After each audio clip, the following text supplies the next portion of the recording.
Well, thank you all very much for inquiring about our safety here at the Capitol. This is a sad day for all of us. We're trying to do the work and the business of the people and answer very important constitutional questions. Thank you for inquiring whether myself and my staff are safe. We are safe. We are sheltering in place. And you know, our message to people would be that just like the social unrest over the summer, I'm strongly in support of the constitutional right to protest, and protesting should be peaceful. Respondent Hallie, you know, should not be breaching buildings or storming the Capitol.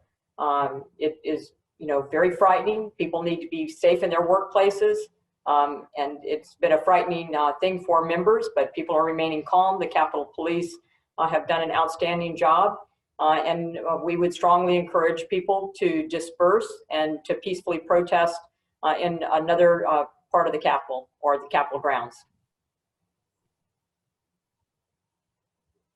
With that, we'll open it up to questions.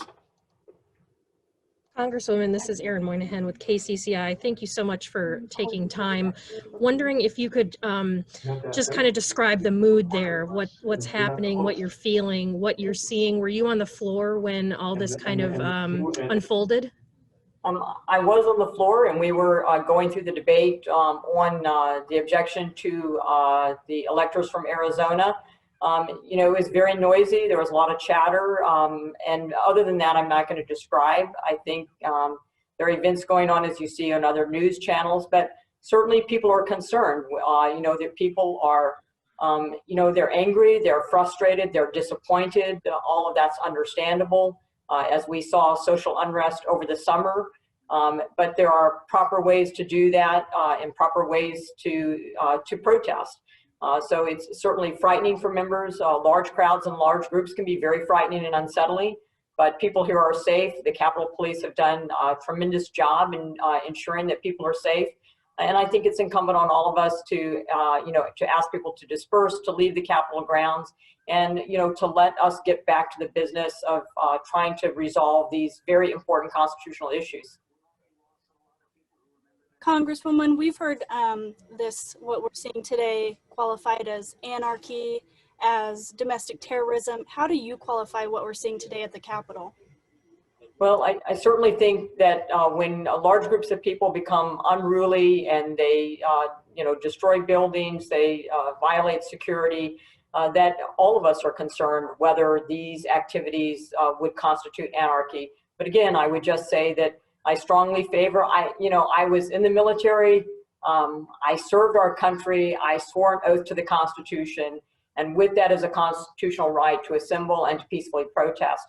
I support people peacefully protesting now, just as I did over the summer, but it should be done in a peaceful fashion. A peaceful fashion. People can be, you know, engaged. They can be passionate, but it should not rise to the level of destroying property.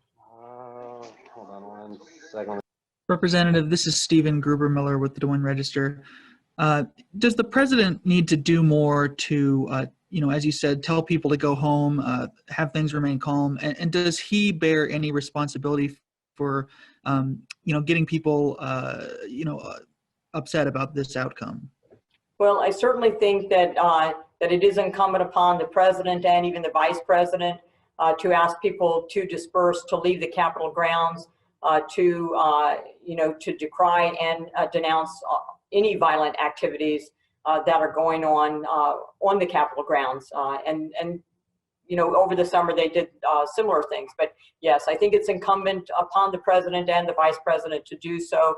My understanding is that they have recently sent out messages to that effect, and I certainly would encourage them to continue to do that and to do more so that people leave the Capitol grounds and continue to protest, continue to, you know, make their disappointment and their concerns about, you know, our liberties and our Constitution and our form of government. There is a way to do that. It is accorded to them in the Constitution, and it should be done in a peaceful fashion. And I cannot emphasize that enough. And I think to have those same messages come from our vice president and president would certainly be encouraged.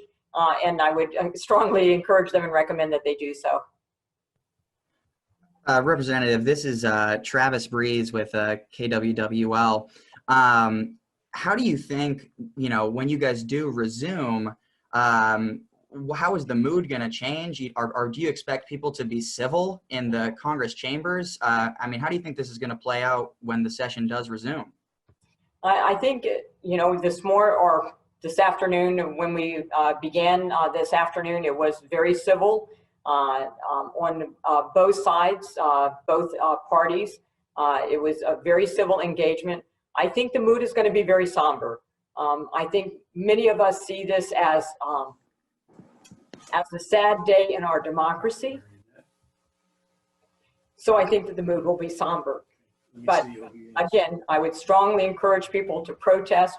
I understand their frustration. I understand their anger, just as I did over the summer, but there are ways to do that.